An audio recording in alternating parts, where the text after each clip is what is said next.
The party does not stop. We are right back at it again with more build videos. What's everybody's favorite thing that hates me? Unboxing videos.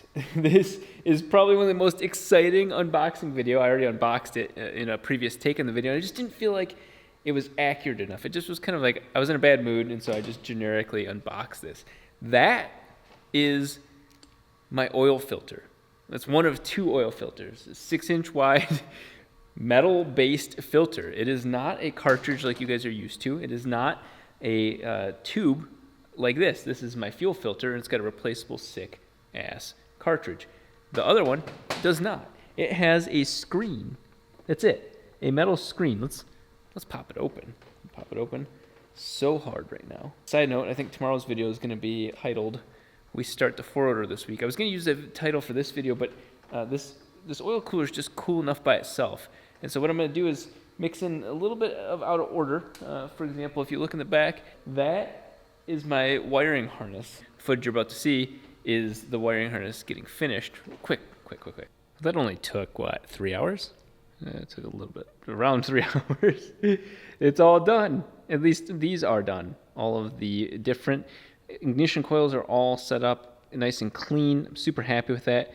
What I have to do next, simple stuff, is ground the coils to each of the housings right there. Those are pretty self-explanatory. With all of that done, we got the massive fatty one here, which is all of the grounding for each of the power lines. And like I said, the Twizzler needs to get capped. You guys don't need to see the whatever 10 hours it took to do that. What's very important is this oil filter is meant for high flow, thicker viscosity oil. That is a disc. That's all there is to it. That's my oil filter. The video is there. 10 seconds into the video and it's done. That is a 60 micron metal stainless steel screen. That's all there is to it. I don't think you can see it. Can you see it? Yeah, you can kind of see. Maybe kind of see through it.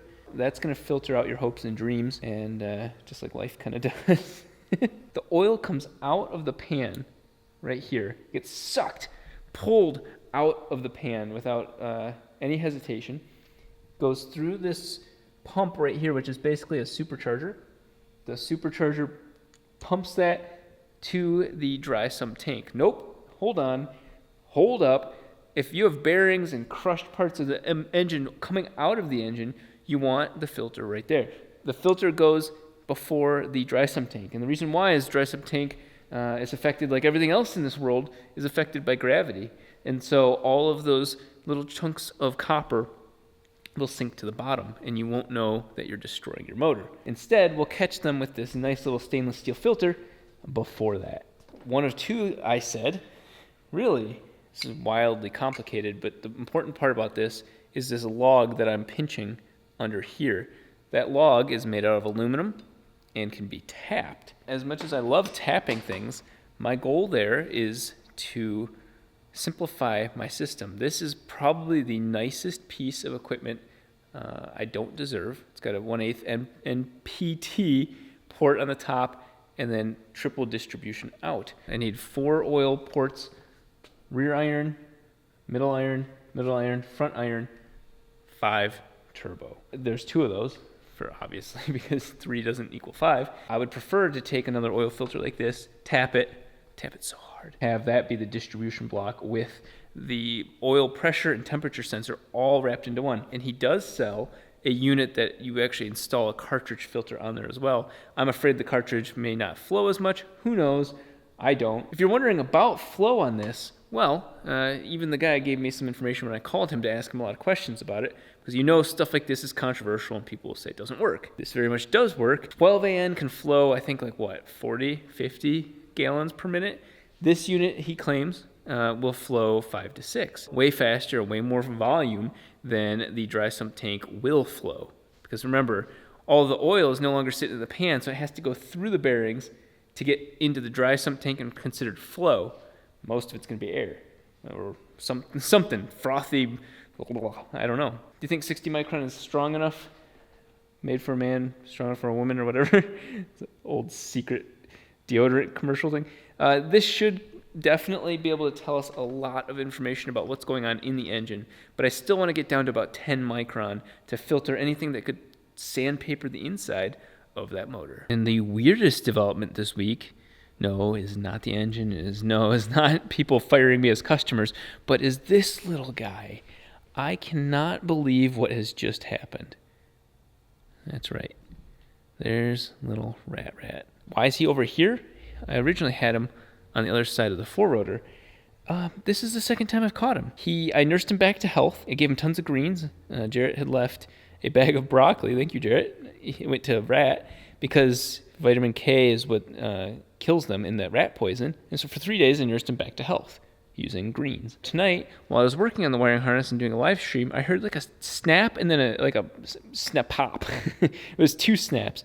And that's a rat trap. That is not a mouse trap. The thing's huge in perspective. Yeah, it is not one of those little ones. That's how his parents met their untimely demise, but rats, are pests. This little guy not only survived the green block of poison, because I healed him back up, gave him plus 100 health points, he also survived the sticky trap because I caught him there, but this one, he actually got thumped by this really hard. Like, it killed his parents. And when I walked over here, he actually had his little paw. He must have backed up enough, but he had his little paw caught in there. And he was, I thought, doing agonal breathing, when breathing by body function, not by you. And I was really bummed out. You don't understand how much I was bummed out about that. I let him out of the trap. My little heart on my sleeve held him in my hands. It's the same one, so he's all super sweet and docile. Sure enough, 20 minutes later, he started moving. I was like, what the, what? No way. Call me a softie. I can't help it. But I think he's now here to stay. I didn't mean to let him go the first time because I thought he was so sick that the box didn't need to be taller and he climbed out. I put higher walls up this time. I guess he's stuck. He doesn't want to be a pet, but he's going to get pet love. Coming up all this week, this is going to go for its first little brap. That's going to be crazy. That's going to be absolutely crazy. It'll be live streamed on Patreon, but for everybody else, we'll get more of the inspirational excitement of it starting edited. It is going to be 20 hours on that day of work for a little and then turn it off. What you're about to see is my Twizzlers. I made a post on Instagram about Twizzlers being crap, and I still stand by that. You gotta fight for what you believe in when it comes to candy. This ended up turning out really clean, really, really clean. I gotta do the grounds for each of the rotors. And we are in business for there. There's the massive grounds for everything else. Kind of neat. It's actually cleaned up really nice. I'm hoping to get in the PDM from Race Pack. That way I can wire up the power for that. I need to get these little things machined down so that way that rail doesn't just pop off under boost, and by boost I mean fuel. I need to man up and make some decisions about this oil filter because I have to make the lines for all the oil system, and the challenge is how complicated the chassis is. Gets really in the way there. I have Peterson shipping me new pulleys instead of the ones that I already bought, and I'm gonna have to ship these back. But that way we get this slop out because I really want to have oil pressure when I go to start the engine. This is gonna be a little controversial for some of you guys. Most of you guys get it. I will not be running a radiator. What? It's gonna turn on quickly. I'm gonna turn it back off. Nothing's gonna heat up. It's just some poof, and then I'm gonna spend another 5 hours analyzing the oil and rebuilding the whole motor. I've got to make spark plug wires. I've got to make all the oil lines. We're gonna switch where the position of the sensors are. You have to get the starter in. That's easy. Wire the alternator to the starter to the battery system. I do have, and this will probably be like Wednesday's video because this is Monday's video, Sunday night right now. Inside of this box is not a rat cage, but a fuel cell. We will have a baby fuel system that's 3 gallons that'll run out at peak power in 30 seconds. Oh my God. It'll work. We're not making peak power tomorrow or this week. You guys excited? I'm excited. This is my life's work coming together. We're going to fire it up. Holy crap. A couple side notes. I did buy a handful of random fittings. These are 12 to 16. And the reason for that is kind of a bummer. Not the worst, but most of the dry sump tanks of this nature are 16 in, and all the other lines are 16, and so then there's a massive bottleneck. right there. And this is where it kind of gets weird, is the dry sump tank pump. So the they call it scavenging. The scavenging thing is actually a 16. But then I'm a little disappointed with this unit. Actually, a couple things that really bummed me out about it. One is the washers fall off. One is that is 12 AN as well. They're advertised. Some of them are advertised with 16. That is 12. And add insult to injury, that's not 12. That's necked down even more. This thing's so big. Why is that a limitation right there? That's kind of a surprise. I get why. That's a thick piece of plexiglass or whatever, but you're already a massive chunk of chonk. Fix that. Flow, if I'm trying to be correct with my 16 AN flow, why not stay 16? I have 3 12s coming from the oil pan, going to 116 and then going back down to 112. I went and bought these just in case, so I have options because I have 16 fittings. It's kind of a lie. They're 12. Another thing I had to go and actually almost have it made, weird thing because the guy that built this engine told me misinformation, is these oil inlets right here on these custom billet irons. That port, which you'd think New Zealand billet, what size would you think that is? 6 AN maybe, or maybe something metric, because this port on the front here is metric. That's 12 and 1.5 thread. So I thought, okay, cool. And even the builder said, oh, this is 14. Nope, it is not. It is 1/2 inch by 20 thread. There's only one type of fitting that uses that, and that's 5 AN, which is very uncommon. As a result, I had to have this piece custom made, and I didn't want blue.